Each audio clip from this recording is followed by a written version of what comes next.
Hello everyone, today we add yet another chapter to our 14th century crisis playlist, talking about the general social effects of the same in a urban context, and more specifically the one of Ghent, that is Ghent the French way, this major Flemish center that, as you know, with Brugge, Bruges, and Ypres made up, say, the bulk of essentially the Flemish power at the time. I made a video about the County of Flanders, and I already discussed it, especially in some videos about the Burgundian state, because of the quite relevant addition to the Valois-Burgundy dominions.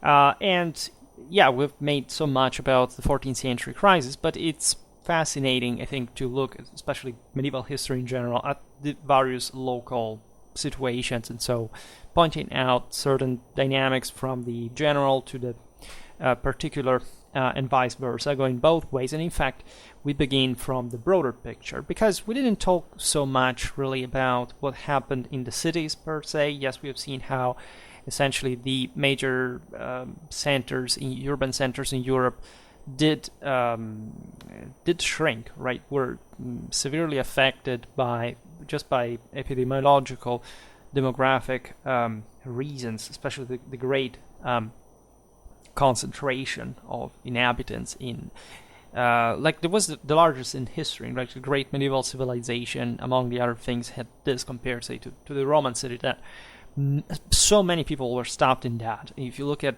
central northern Italy, you have as many inhabitants within the city walls or the surrounding suburbs than in the rest of the country district. And that gives you a dimension, of course, of the together with the generalized crisis, the, say, poor nutrition, especially among the salaried workers that had come to just survive, in a sense, working in the local industries, the scarce nutrition, etc. How, and the hygienic situations broadly meant how severely, again, these populations were struck by the plague and the crisis that was just to get a bit together with that. I say it every time. We may think of the Black Death as something more of a consequence, let's say, of the depletion of immunity responses or other,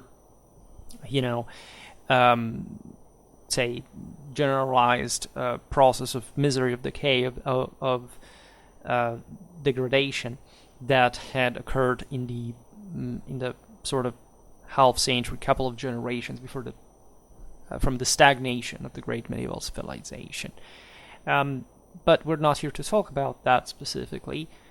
What we are observing, rather, is that, as we have seen in other videos, that even though the cities were deeply struck, right, and counterintuitively, in that sense, like meaning so many people died in there because they were concentrated, right? So in relative terms, the city will have lost power compared to the country.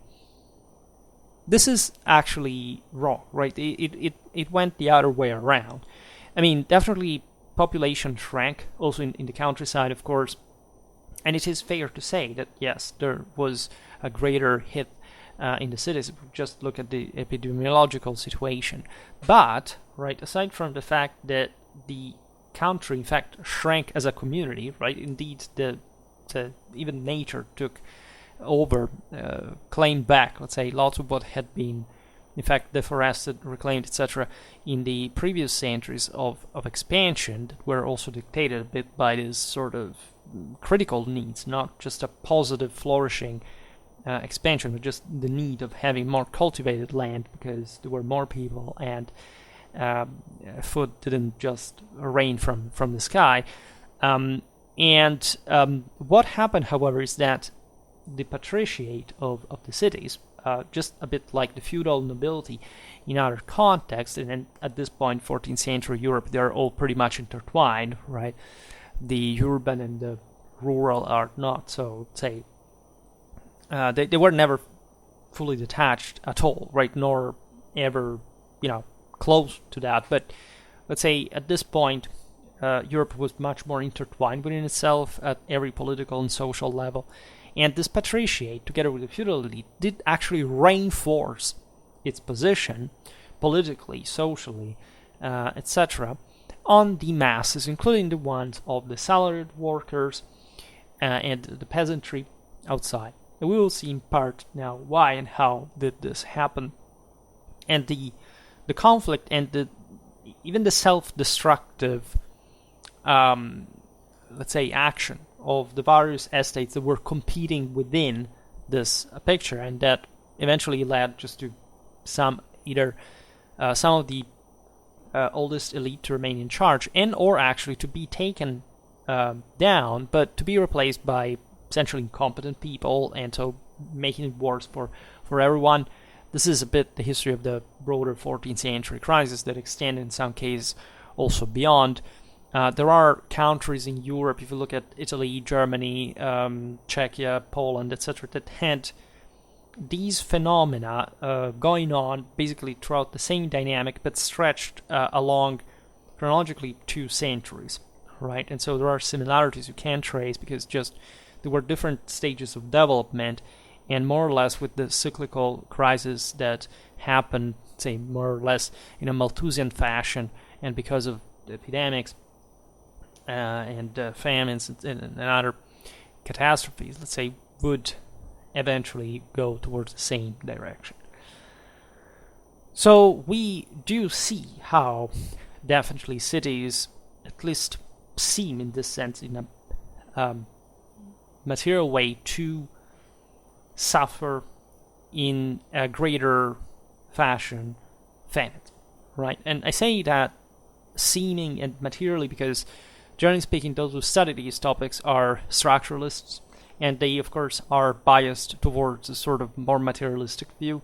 And, of course, they have to complain in the end that the elite, say, became stronger, and these other people, for some sort of extra, say, external reason, went down. But the actual point being that the elites at that point extended their control and power also, as they already did, to an important extent, in depending on where we're looking at in Europe but on the country that was, in a sense, now ever more tied and dependent on the city, right? So even if you have a material decay to some degree, still politically you may have an increase in power. This is exactly what happens throughout the 14th century, 15th century. That's where the Ancien Regime, as we know it, in a sort of more definitive way for the centuries to come, was established, right? This is very similar to the process of seigniorialization that had occurred during the 10th century after the collapse of the Carolingian Empire. So the weaker put themselves, in many cases, say, spontaneously, in the sense that, of course, in part were forced, even violently, to do so, but accepting that, still having a negotiable power in the process. I mean, in the 10th century, the peasantry went down big time, but they still had a substantial negotiable power in relative terms compared to, say, the 13th to the 14th century peasantry, which, of course, does not hide the fact that, generally speaking, people were improving their living conditions under the elites that had led, by the way, after the 10th century, to this strenuously shocking booming of everything civilizational concerned in Europe. So say, whether we're talking about feudal elite or patricians or whatever, we're talking still about those who had always commanded to a degree.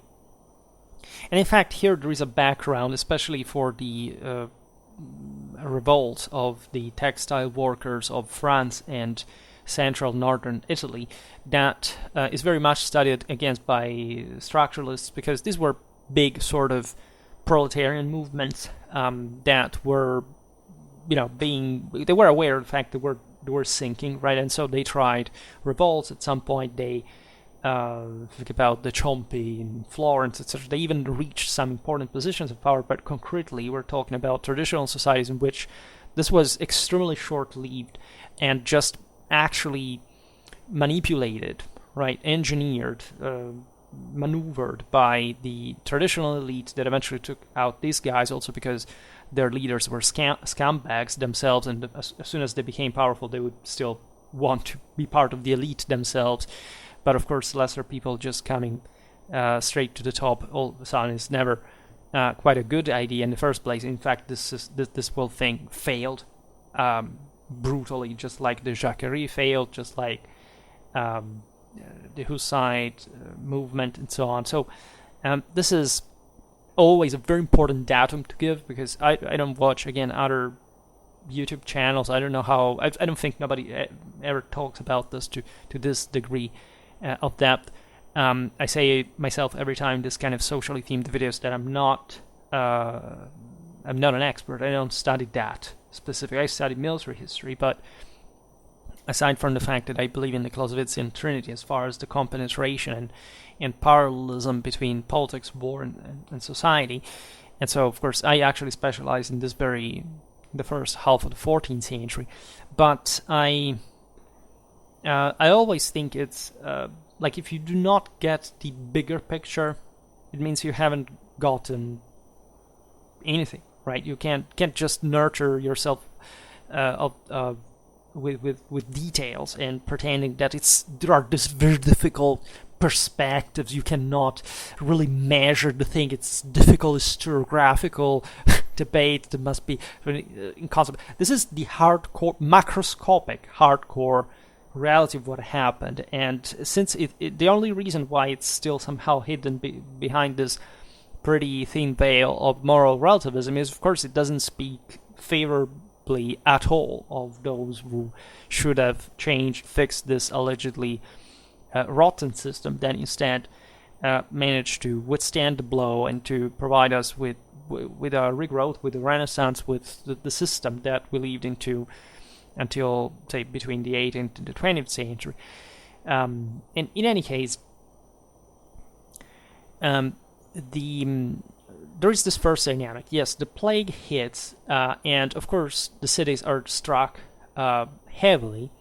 The cities were very hierarchically built, right? All these various workers, for example, were they were the clients of some big guy, of an oligarch, a merchant, or a nobleman, depending on who they were, right? The major guild owners, corporations owners, and so on. And there were important differences in Europe. Today we look at the Flemish towns that were not city-states, importantly enough. We have to learn to distinguish that. The Italian communes at this point were city-states for real. They had matured that in the 13th century, evolved toward that direction. The Flemish towns were specifically, let's say, ruled by groups of guilds run by bourgeois that sort of mercantile background in common, were more or less powerful, but never reached a properly and statally unified institutional government, right? This is very important to stress, because as we will see now, and I made a video that you can find in the Flemish Medieval Flanders playlist, I will tell you now, in which we explained actually how the attempt of these towns to federate in some sort of leagues that would basically oppose themselves at that point mostly to the feudal comital authority of Flanders, but more specifically the French one, had been suffering of the mechanism that I was talking to you about before, right? So in times of crisis, populism, demagogues, people who want to radically go co-opting violent fringes to the top, then basically destroying the entire system, making it poorer, and being dominated by someone else in the end, because lesser people are stupid. And yes, this video is the Count of Flanders, the Flemish communes, and the King of France, a political history, 14th century. So that's really what you're looking at. I also made a video, by the way, looking at the relation between princes and cities in Germany and Flanders, in connection with the Golden Bowl of 1356, and then there is another video about the Count of Flanders. I made a video about the Battle of Courtrai, etc., but we'll come back on that, because these events are all deeply intertwined, and one, in fact, has to solve the net in order to understand exactly every single thread and how it makes sense in the broader pattern. Now, one dynamic for which you can immediately see that the urban patriciate did not lose steam is that even though famines were occurring in parallel, and of course the cities had this greater demic concentration, and so they suffered immediately of the shortcoming that concentrated mass of food they had to receive. At the same time, many hungry peasants from the countryside were flowing into the city, trying to survive that, right? And this was happening, let's remember that while the plague was still kind of running wild and or coming back, as you know, that came back in Europe cyclically until the early 18th century. I think the last one was one of Marseille in the 20s. But just to say how desperate the situations really were, and how, of course, crisis had struck the countryside as well. Right, the cities, by the way, were just by natural election the places where most wealth was concentrated. Cities exist because there is a surplus from the countryside that allows them to grow, right, as a accumulation center, right, concentration of power and so on, which meant that the more affluent cities could buy, right, could purchase large amounts of grain from even very far away, hundreds of kilometers. This is quite evident in many circumstances. They could make it happen even if they didn't have an access to the sea, really, just by net of alliances and so on, and really paying in precious metal. This is the case, for example, Florence was literally the richest city in the world at the time of the crisis, and that would suffer a heavy blow, but they didn't even have a port at that time, but they managed just by paying, right, in spite of all the crisis, etc., to get food, and actually to surpass the crisis better than many other centers that instead were poorer, more short range, and they were being battled over by the same, say, enemies and so on. Flanders has, during the early 14th century, as you know, this French attempt to interfere with that, which in part with the region, which is the affirmation of the French direct rule over what technically was part of the Western Frankish, the French kingdom, but that had always remained decentralized, right? There was a medium, there was the Count of Flanders, that always remained as an institution that tried to sort of stay in between, trying to profit from a situation. But there were multiple invasions of Flanders. Ultimately, the Flemish lost, but the French still could not fully control these communities that, however, were undergoing this dramatic crisis. Then the 100 Years' War breaks out, and so, yes, the English intervened to save, in part, Flanders from the French, but this engulfs the entire system. The same France was decaying dramatically together with the Champagne fairs that had already gone. The English chevauchés make a mess in the south. So that the axis that connected the Flemish markets, especially the textile ones, with the Champagne fairs, the Rhone Valley and Tuscany, collapsed. Right, and at the time, actually, the Italians were surpassing the Flemish even in textile making. Tuscany decayed, but other centers of the north opened, as opposed to using the Rhone Valley. Other routes, either the Genoese, the sea one on the Atlantic, that also opened to the sort of age of exploration. The Venetians, the ones with Bavaria, so enhancing actually the commerce, the trade routes with Central Europe. So even though Flanders remained importantly connected with England, especially because of textile things, you know, the English ship and all, with the wool, etc., exported in this textile industries, etc., of the lowlands, still the trade circuits were shrinking, and as you know, across between the 14th and the 15th century, you have the Burgundian Valois that are essentially still the French managing to conquer the same Flanders. And by the way, the Flemish armies that we most remember for Courtrai, and already from Mons-en-Pevele, yes, Philip IV was about to die in that battle, but it was not such a clean victory. But uninterruptedly until Guinevere at the end of the 15th century suffer. I think it's the most severe crisis of defeat, right? Not even the French ones against the English during the 100 Years' War, at the hands, by the way, of French armies, right? So those armies that should have led the military revolution, the victory of infantry over cavalry, actually are taken over and defeated clamorously and without any appeal by the same feudal French armies that they had not even succeeded in stopping in a political sense eventually, in spite of the initial defeat at the beginning of the century.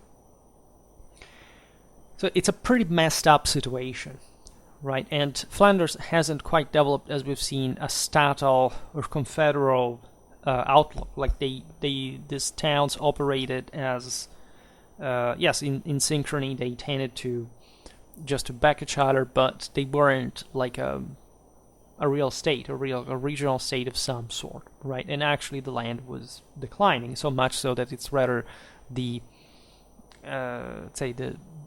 what we call today the Netherlands. Technically it's the lowlands, the same thing, that have been the northern markets, places like Amsterdam, Antwerp, etc., that will, at the end of the Middle Ages, rise importantly, whereas southern Flanders would remain importantly developed. Of course, not to say that they were faring that bad, but still losing that broader civilizational chance of putting things together. I mean, also many Italian city-states declined at this point, but because they were taken over by other city-states in the region that created some sort of regional state. They were completely different from whatever was happening here instead at this point. So it's important to appreciate this macroscopical dynamic, because they may be paradoxically the least known, especially when you get to the comparative aspect of the story, because thanks hyper specialization and sort of incapacity to see behind your your nose, but also because in fact you could just remain fixated with a certain context and not realizing the measure of the bigger picture. Surely in this time of crisis, all those peasants coming from the countryside in search for a job were welcomed. I mean, at least intermittently, cities would ask for these workers to come to settle in the suburbs, etc. Nobody was particularly happy with that. These were, again, peasants. Nobody really liked those. The bourgeois that exploited them were, of course, expressing. It's a bit like the contrast of today's, political alignments, right? In theory, it's the right wing that should favor immigration because they are if you assume at least that is run by the richest people that have industries, etc. You want cheap labor to exploit, and that's perfectly fine. Whereas it should be the leftists who should fight for the rights of the workers, who wouldn't like to see immigrants whose cheap labor would surpass their own right corporatistically. So you have actually a lot of in between, even politically, in this dynamic. So of course the Flemish patrician was a guy who living, was very well off, to say the least. For European standards, Flanders was producing a lot of still, as you know, of art, of civilization, of wealth, of material culture, of technology, by the way, artillery, etc. And another proof that technology doesn't make the difference is the aforementioned series of defeats. But still, I mean, they were really important markets in spite of this decline. It was just sort of a long-term thing. And of course, the average peasant was just like blah. But of course, this guy running the guild, running the industry, needed the same person, right? So there are these interesting implications. And we will see now how they were exploited in Ghent, right? Because there weren't just the patricians and then everybody else. There were sort of different estates, different guilds, a certification in that establishment that was trying here to be subverted to some degree, but in a non-obvious sense. There was another attraction factor when it came to the city during this crisis from a peasant perspective. That is to say, the welfare, right? Medieval cities were full of sort of poor people, cripples, people that could not be really inserted in society in some ways. It's just during the modern age that these people are sort of taken off the street, like internalized somewhere, hidden from because of reason of public decorum. While at this time you have ecclesiastical entities, hospitals, other charity works, right, that were run by the citizens, right? They had to profit in part from this, offering this service in exchange. And this was a way to create clienteles. That's how also they absorbed fundamentally these workers in the various guilds and so on. Now, the food problem was definitely the most important. It was sometimes enormous, really, and the supply policy was essentially the constant worry of the city government. They needed this constant, reliable flow every year of food, and especially if there was a famine, this created enormous problems, hired the costs dramatically in the market. It made less of it being available also internationally, because now the system was really that intertwined. Nobody was really faring that well. So in order to feed the citizenry and essentially to calm down, controlling the market of the large food supplies, they began to manage ever more, trying to create some greater form of some more robust permanent administration, something that could fix, it could help sort of even creating a more elite establishment, especially when it got down to the Flemish towns. This was particularly relevant as the Count of Flanders, in order, for the sake of governability and through other authorities like the King of France that were recognized officially, were trying to co-opt this patriciate and making it become ever more oligarchic. And that's where, in fact, the ferocious struggle that we will see was, was triggered, like, given that this situation was pretty clearly going to define those who would remain in charge historically for a very long time to come. It was understood at the time that things were going down, and others were sort of, somebody would go down with that as well. There were, again, very high prices spikes, so savings were running out, and that's where people really begin to worry.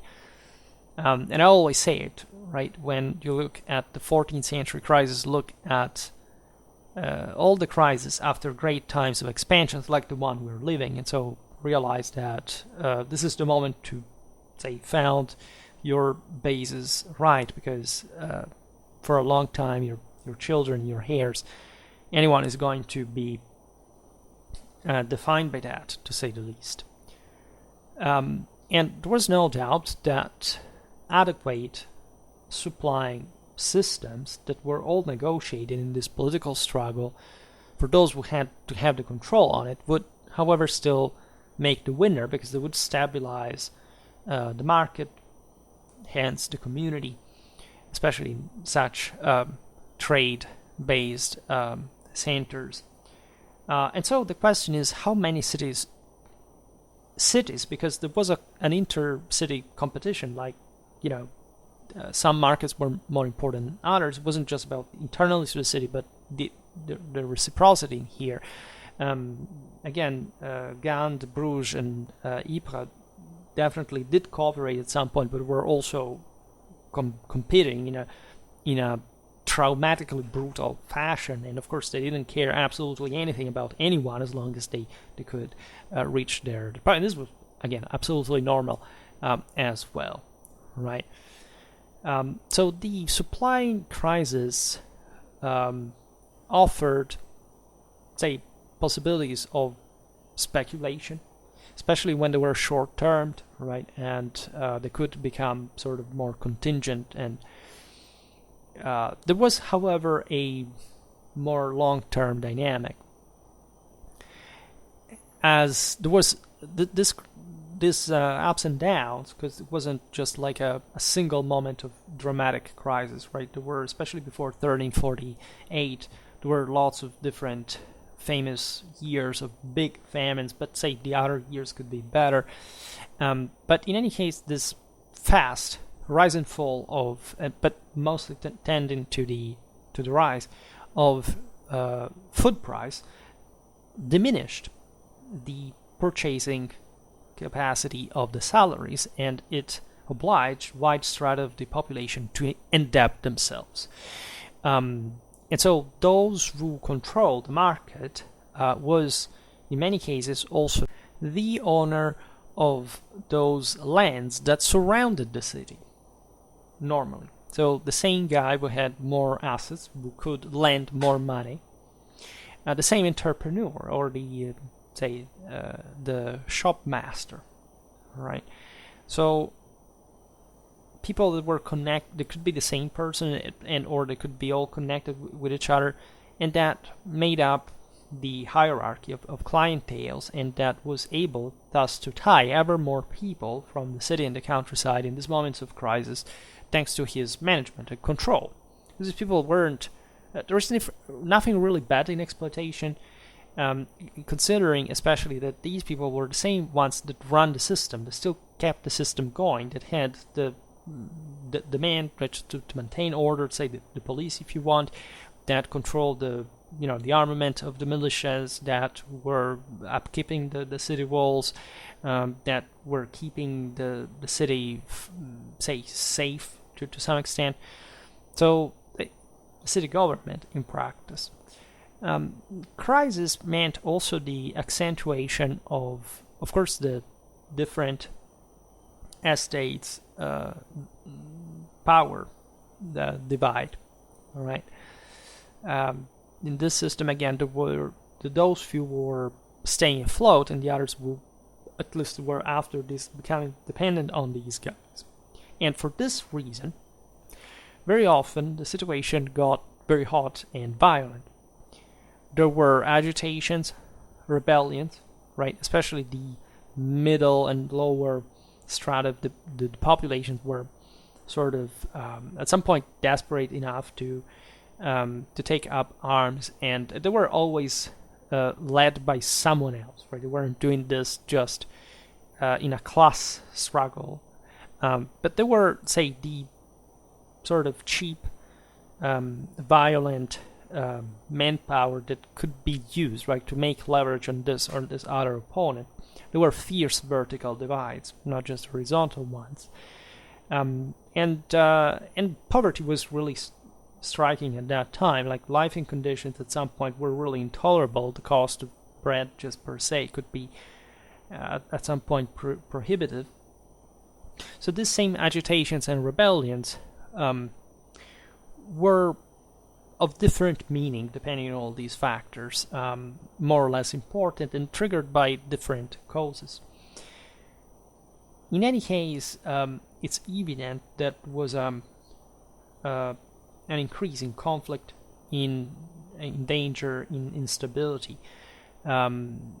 Essentially, the groups that were competing with one another were already doing so from a long time, right? The 13th, the 12th century had not been particularly less violent. On the contrary, there were some instances, especially in Flanders, where really, especially at the moment of crisis of the feudal system, in which these burghers had began to take up arms to ambush knights, especially in the city streets, right, to be dangerous and to form their, in fact, even political bodies at that point, right, rising to the top to this the diminution of feudal control, and so making more money individually as these this guilds, etc. So everything was connected a bit with the local mob. Again, how many people you could arm, who were they, if you could, would fight for you if you could give them a decent lifestyle, something to eat, for sure, etc. This is how gradually the ancien regime itself was also taking shape, right? There was a broader need of pacification as well. It was evident that this situation had to reach an apex and then something to be settled for good, and that's why they were competing for. So if we look in Europe at the areas of most intense urbanization, the political and social picture of the 14th century is rather turbulent, right? With partisan and estate clashes, and with some first collective reivindications from the salaried workers, interestingly enough. Again, we do not. Again, these are times in which we start getting more documentation, etc. But we don't have that full picture of even just culturally of the enormity in size of the great medieval civilization. I mean, the various mass instances, this salaried dynamics, the interdependency of the markets were really a big thing. So in a way, this was a sort of proto, what the Marxists, as an insult, would call capitalistic, which of course is just talking about free market per se. Reivindications, right, of from a side of the workers against those who control the major assets, and you can see in this regional forms of organization some sort of that had nothing innovative in it, because that's how the world had always gone. They were all communities, right, groups, guilds, etc. This is really the basis. But at this point, of course, they were sort of quite dangerous as well, because just like in the countryside, etc., these masses of the great medieval civilization before their final contraction demographically during the crisis were feeling choked, and so desperate enough to try even a revolution of some sort.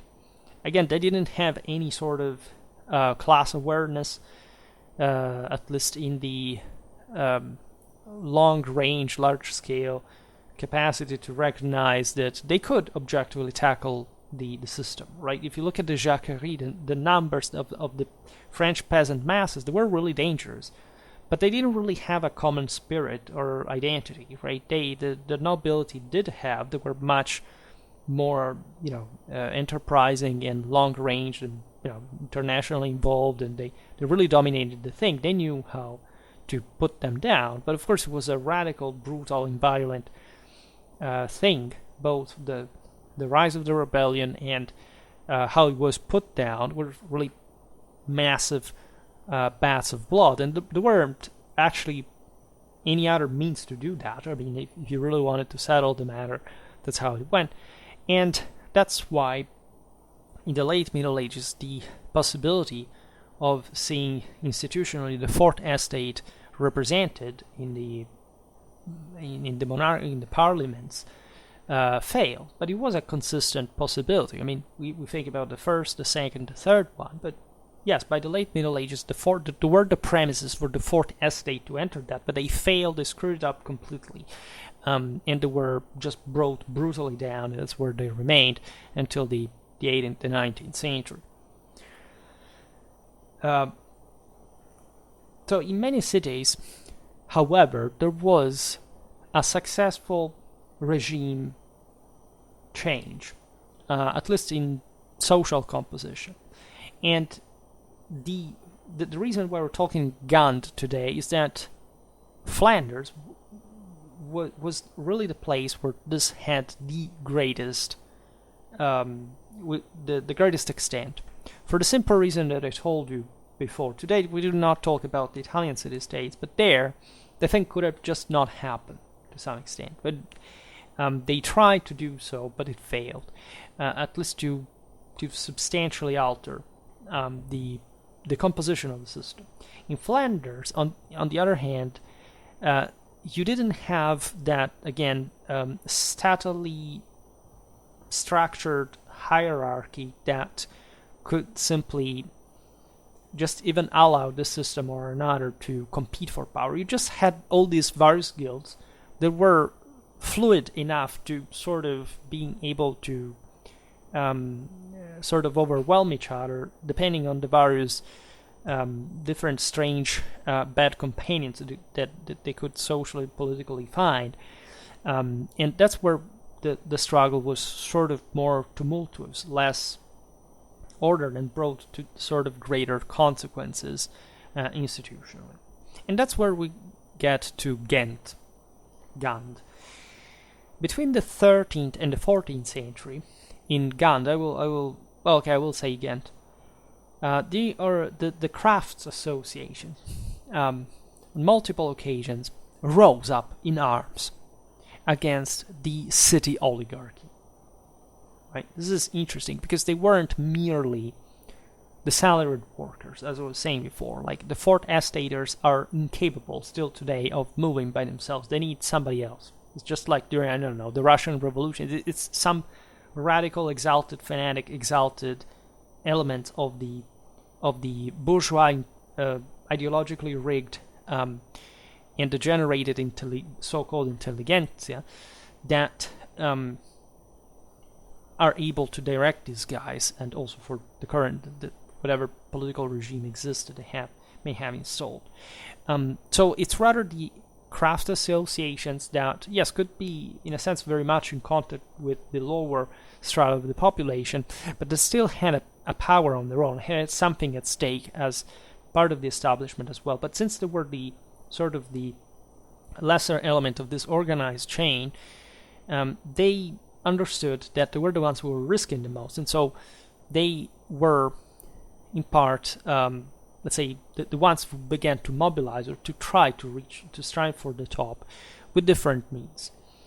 Craft associations that in this sense could be literally the same guys who produced arms and armor, that as we've seen in Flanders, being also quite sort of technologically advanced, especially in firearms,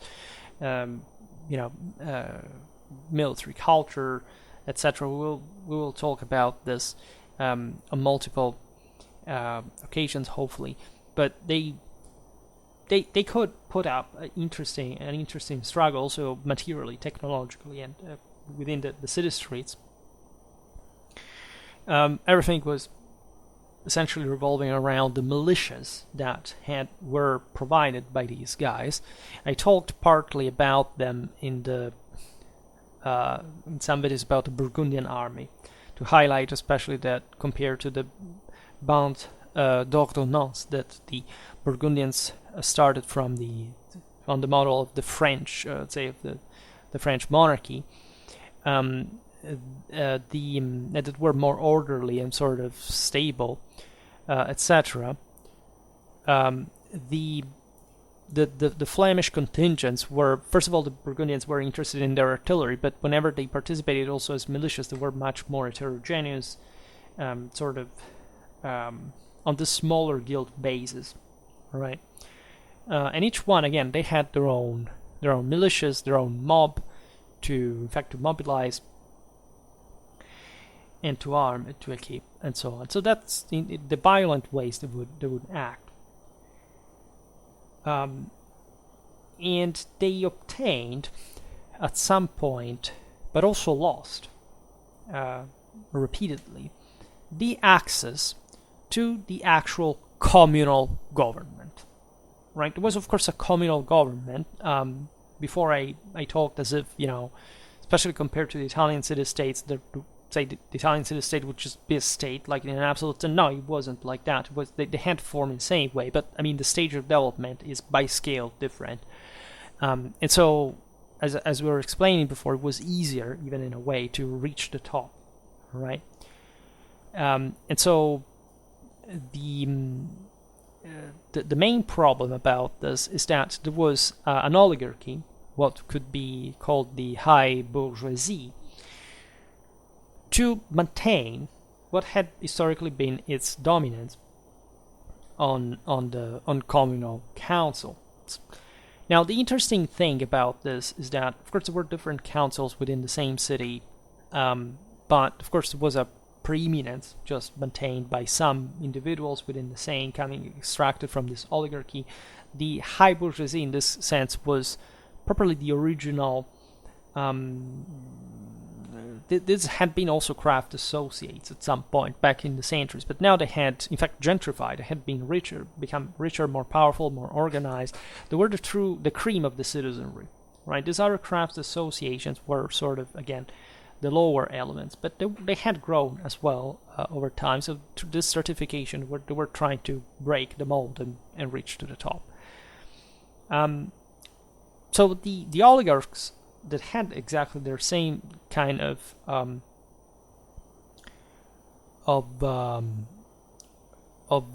bases were able, right, to mobilize the essentially lesser crafts, and so even the minor, like the even properly the masses of the proletariat at some point, against the most affluent artisans of the craft associations. So in other words, you have here an interesting dynamic that you can look better at in some sort of more developed political social systems. Here we have essentially the ultra elite, right? It's let's make it in this sense. Remember those struggles, typically in the Roman Empire, where the emperor, the king, fundamentally the monarch, is essentially siding with the plebs against the nobility, the senators. Right? It's a pattern we have seen also during the Middle Ages as well, all the time. Right? The king prefers to back the lower estates than the nobility, because the nobility tends to be, yes, the bulk, right, the skeleton bit of the system, but also to trying to maintain privatistic prerogatives and to avoid decentralization, right? So the monarch makes leverage on the masses.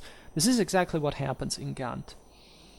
You have the oligarchs that make leverage on the poorest individuals to fight against these emerging craft associations that were trying to challenge them. Right. Of course, everything was pretty mixed. Right. It's very difficult to clean cut and even just document these differences. But these are the interesting mechanisms that happen. Also, considering that the crafts associations didn't manage to oust the oligarchy. Yet, this would essentially brought to an instability of the city system, city order. The patriciate had himself acquired this sort of turbulent lifestyle with frequent clashes among factions.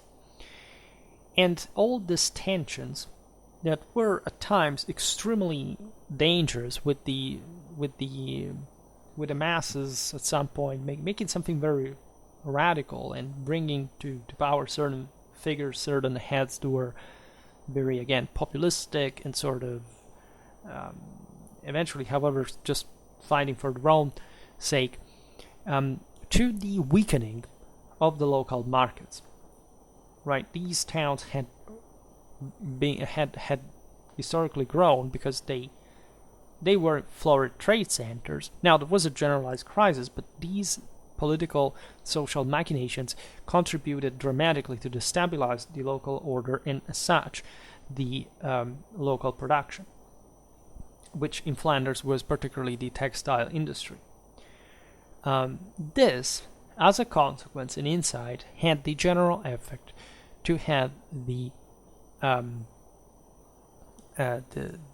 Flemish urban centers to fade, right? And this fading was often contextual to the political affirmation of the to these groups, right? There were still essentially oligarchic sort of corporations that had managed at that point to sort of quell most of the turbulences, because they had spent themselves. Let's say what had remained standing managed to compact power, and this went in parallel with essentially the exhaustion of the moral and material capacity of these cities to oppose themselves to the political and territorial expansion of the feudal princes, right? And specifically, again, essentially the Franco-Burgundian ones.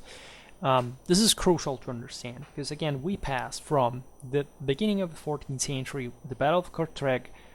The Flemish bourgeois managed to literally face in almost open field the flower of European cavalry and butchering it.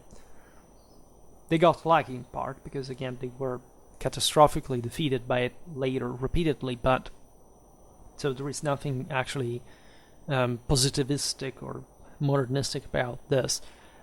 They had expressed, of course, that will to fight, which was extraordinary. There were people who had literally not fight up to the day before. There was not military professionals. They were just average, again, artisans, shopkeepers, etc. That this is proof that in war what matters is how much you want to kill the person in front of you, not even what you literally have in your hands. Even if it's a Godendag or Gepin de Stave, as they were more properly called. But those were just for the rare ranks, right? The cavalry stopped with pikes, and that's how it went. In any case, again, I made a bit about the Battle of Courtrai, and I'll probably come back on that battle because it's one of my favorite in many ways. The French actually led themselves pretty well. I mean, they managed to even break the phalanx, right? Just because the Flemish had a reserve, and advised by knights, by the Counts of Flanders, that were fighting among the bourgeois, but they were still professionals of war in that sense, lining up, training, ordering, spiriting as much as they could. Much less, again, sort of popular democratic context than the one we think. But and to achieve this result, and you have at the mid-14th century, this system is literally exhausted. And not just it is exhausted, but the possibility of these communes to sort of confederate into some sort of city leagues that could keep the feudal element out failed. And consider that it's not that Flanders was like literally in the eye of the storm. Yes, they were close to France, but this was engulfed in the 100 Years' War. I mean, Burgundy arrived to expand into these areas through a different direction, and still essentially subduing Flanders. So that the lowlands had always remained decentralized historically, and in theory, like if they had not been the cities had not been cannibalizing each other, they could have managed to sort of stem at least the princely expansion. This failed clamorously, right? And on the contrary, the leaders of these corporations basically sold themselves to that to those dominations. This is not to say that the cities did not fight again, but they got defeated repeatedly by these purely feudal armies. Whereas they should have been the future of infantry, of guns, they got annihilated, right? So it's one of the greatest lessons from the late Middle Ages that one could learn. If one doesn't understand it, that's not understood the Middle Ages, right? That's unsurprisingly what the military revolution, historiographical abomination of a historiographical concept has spread, in fact, among those who think that they can understand history just with dichotomic or monofactorial even dynamics. That's not how history goes.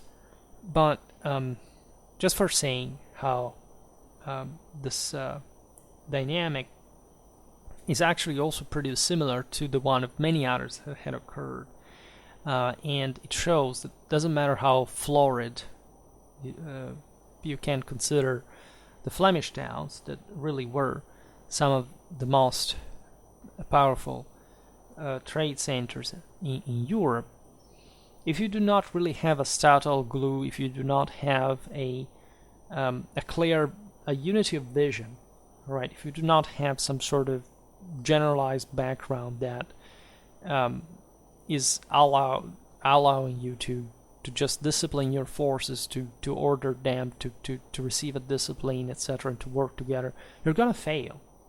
And what is paradoxical is that the spirit of the Netherlands that emerged in the late modern age, in the early modern era, with differences, because as we've seen, obviously, the United Provinces were later the ones that were built from the north, right? These other cities in the south remained in the hands of the Habsburgs, but the sense that there was a sort of lowland identity in a beyond city sense, which was still, the latter being still very strong, by the way, throughout all this time, but and beyond, happened under the Burgundian administration, because those feudal states, even though they were run by the single most feudal court in Europe, were, of course, rational, intelligent, and concrete, to sort of try to homogenize administratively and to convert that sense of also uniform representation in front of rulers.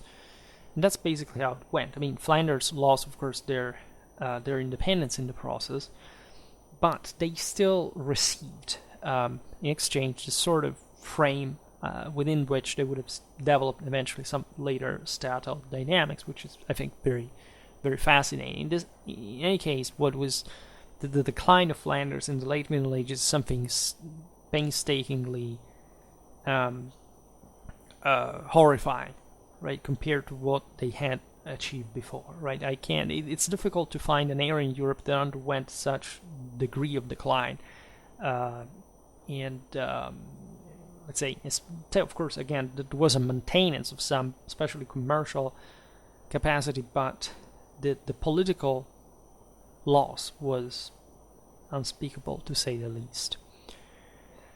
Now, the hegemony of Ghent's patriciate, as much as the one of other Flemish cities, was naturally at some point contested by some crafts associations that had remained alive, and there were, as we've seen, both professional, military, in the political sense.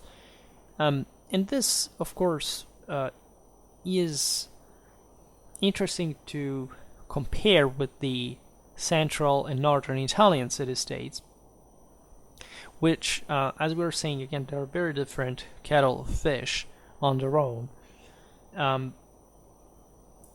But that, in fact, for this reason, and we have to understand the different nature of and why things didn't quite go the same way. There were similar dynamics even to the Italian city-states, but for example in Germany at the beginning of the 16th century.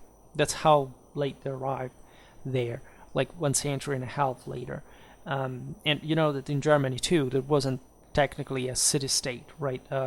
Whether the burghers obtained some imperial rights of self administration, etc. They, as soon as they came out of the cities, that there was a prince, whether lay or ecclesiastical, that said, wait a minute, it was a very feudal world.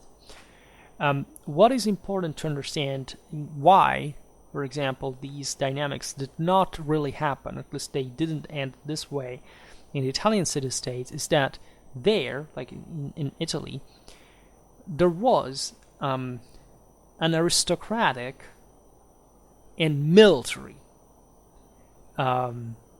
and also very sort of land-owning, much widerly land range in land-owning, peculiar estate rule.